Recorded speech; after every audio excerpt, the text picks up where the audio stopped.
In an industry with its fair share of tragedies, few names generate a solemn reaction from pro wrestling fans quite like the Von Erichs. Once celebrated as pillars of the Dallas-based world-class championship wrestling territory in the 70s and 80s, the family was hit with unimaginable loss as pro wrestler Fritz Von Erich and his wife Dottie saw 5 of their 6 children die at tragically young ages, several of which as the result of substance abuse and self-harm. The family story has been well documented over the years, with the best example still likely being the Dark Side of the Ring episode dedicated to them in 2019.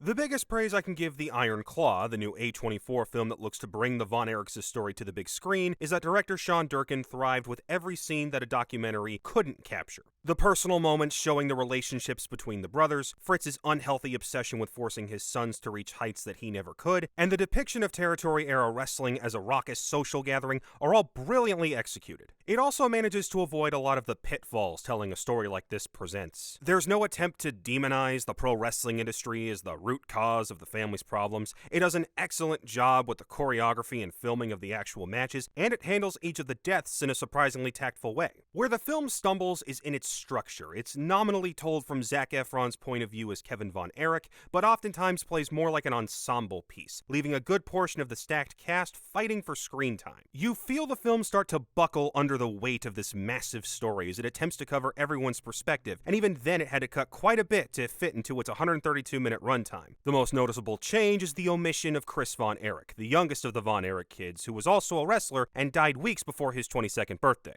And while Holt McCallany's Fritz is unquestionably the movie's antagonist, the film's need for a manageable runtime causes it to inadvertently pull its punches by leaving out some of his more depraved moments as a wrestling promoter. The perfect example being his infamous attempt to present a random wrestler as another Von Erich family member after one of his sons suffered complications from a surgery. The only remnants of this potential subplot is a roughly 15-second scene of Efron uncomfortably competing in a tag team match with the fake Von Erich, who wrestling fans will recognize as AEW star MJF. I hate to use this label because it gets thrown around a little too loosely these days, but if this had been given the miniseries treatment from the likes of HBO, FX, or Netflix, it would have had more time to let each of these performances breathe.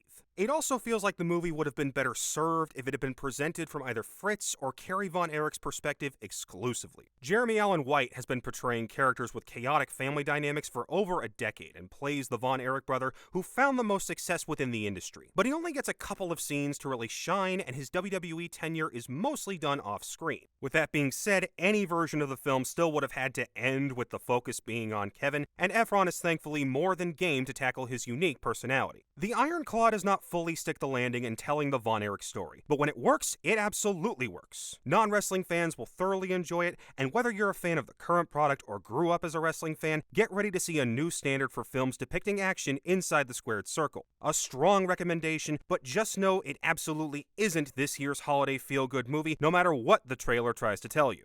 Thanks for watching.